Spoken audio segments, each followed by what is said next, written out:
नमस्कार दोस्तों। मैं आज एक नई वीडियो जो कि हमारी कंटिन्यू थी व्हाट इज सिविल इंजीनियरिंग का पार्ट 2 लेकर आया हूँ। आज मैं आपको बताऊंगा सिविल इंजीनियरिंग है क्या और उसकी रेस्पॉन्सिबिलिटी क्या होती है। कोई भी साइट है, साइट पे काम तो कोई भी स्किल्ड सेमी स्किल्ड वर्कर कोई भी कर सकता है सिविल का काम।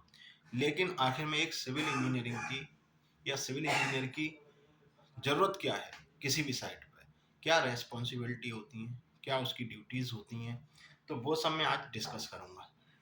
मैं धीमे धीमे स्टेप बाय स्टेप आगे बढ़ता जाऊँगा एक एक उसमें। पहले आज हम जानेंगे व्हाट इज सिविल इंजीनियरिंग। देखो, सिविल इंजीनियरिंग क्या है? किसी प्रोजेक्ट को मिनिमम कॉस्ट में क्वालिटी को मेंटेन करते हुए अगर हम कोई प्रोजेक्ट कंप्लीट करते हैं तो वही एक सिविल इंजीनियर है।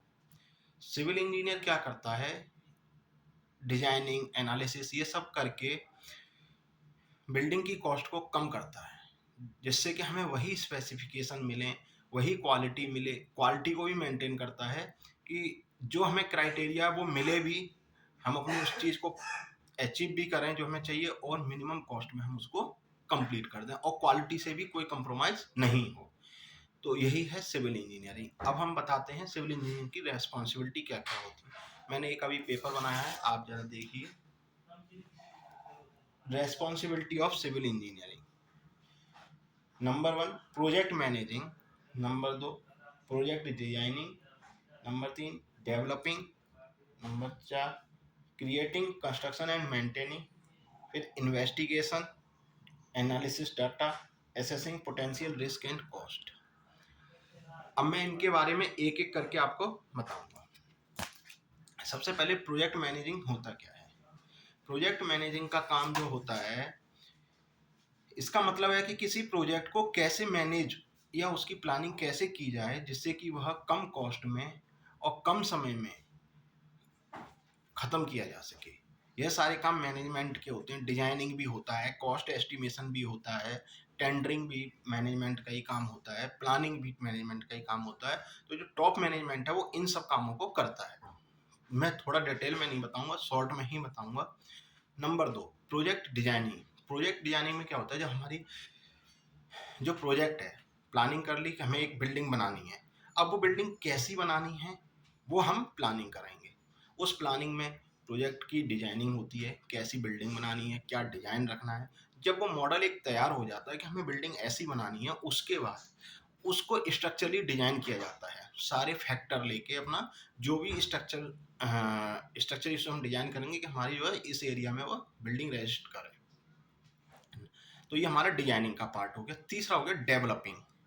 डेवलपिंग में इसमें हम अपने सारे स्किल्स को डेवलप करते हैं, जैसे कि हम क्या इक्विपमेंट यूज़ करेंगे, क्या मटेरियल यूज़ करेंगे, क्या मशीनरी यूज़ करेंगे, जिससे हम इसकी कॉस्ट को मिनिमम कर दें और स्ट्रेंथ को भी बढ़ाएं, कॉस्ट कम हो जाए, क्वालिटी इंक्रीज हो और हमारी जो है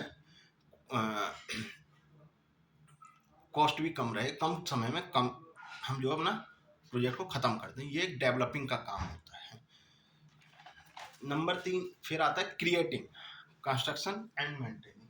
क्रिएटिंग का मतलब है कि हम कुछ नया क्रिएट करें, ऐसी बिल्डिंग बनाएं जो कि या नई टेक्निक लेके आएँ जो कि पहले से ना हो या कम यूज हो रही हो। तो कुछ क्रिएटिंग ऐसा करें जिससे हमारी क्वालिटी, टाइम और स्ट्रेंथ तीनों को मेंटेन करते हुए हम कुछ नया करें।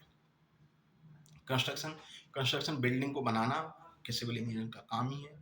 उसके बाद आता है हमारा मेंटेनिंग। मेंटेनिंग का मतलब है जो बिल्डिंग बना दी, अब उसका हमें रख रखाव भी तो करना है, मेंटेनेंस भी तो करनी है आए दिन, कि कुछ प्रॉब्लम ना आए। जो प्रॉब्लम्स आए उसको सॉर्ट आउट कर दिया जाए, वो मेंटेनिंग भी सिविल इंजीनियरिंग का पार्ट है। नंबर 5 है इन्वेस्टिगेशन। इन्वेस्टिगेशन का मतलब है कि हम नए नए आइडियाज़ को लाएं, कुछ हम न्यू इन्वेस्टिगेट करें, कि मतलब इन्वेस्टिगेशन कंटिन्यू चलती रहती है। किसी भी प्रोजेक्ट का जो प्लानिंग होती है वो एक इन्वेस्टिगेशन करता रहता है। नए नए क्या लाएं, जैसे कि ब्रिक को हमने रिप्लेस कर दिया फ्लाई एश ब्रिक में, एसीसी ब्लॉक्स में और क्या बोलते हैं कंक्रीट ब्लॉक में। इससे क्या काम थोड़ा इजी हो जाता है। कॉस्ट भी कम हो जाती है, स्ट्रेंथ हमें वही मिल जाती है। ऐसे हम कन्वेंशनल बिल्डिंग बनाते थे, अब हम पीईवी बिल्डिंग बना रहे हैं। तो ऐसे करके बहुत सारी इन्वेंशन चलती रहती है। हम क्या करें नया, जो कि हम कम कॉस्ट में और स्ट्रेंथ भी देते हुए क्वालिटी को मेंटेन करते हुए हम चीज़ों को अच्छा ले आए। फिर होती है analysis of data, analyse of data. Analyse of data हम अब जो भी हमने इन्वेस्टिगेशन करी, हमने नए प्रोडक्ट को लाए, मशीनरी को लाए, मटेरियल को लाए, अब उसकी एनालिसिस करते हैं, क्या ये हमारे प्रोजेक्ट पे ठीक रहेगी, इससे कॉस्ट पे इफेक्ट तो नहीं पड़ेगा, इस पे कोई क्वालिटी पे इफेक्ट तो नहीं पड़ेगा। इस तरीके की इन्वेस्टिगेशन का फिर एनालिसिस किया जाता है। ये भी सिविल इंजीनियरिंग का पार्ट है। नंबर लास्ट है हमारा assessing potential risk and cost. हम मतलब जो भी हम एस्टिमेट कर रहे हैं उसमें हम सारे रिस्क को फैक्टर को कवर करते हैं कि इससे क्या क्या रिस्क हो सकते हैं, क्या क्या इसके हमें परेशानियां झेलनी पड़ सकती हैं, और सारा उसका हम पता लगाते हैं और उनको हम काउंट करते हैं, और उनको बचाव के लिए हमें क्या यूज करना पड़ेगा वो हम सब उसमें कॉस्ट में करते हैं। फिर मटेरियल की हम क्वांटिटी भी निकालते हैं, मटेरियल की क्वांटिटी निकाल के उसकी कॉस्ट निकालते हैं, लेबर का पार्ट भी निकालते हैं कि हमारा कितना लेबर का खर्चा आएगा, और इस तरीके से पूरा एक बजट बनता है।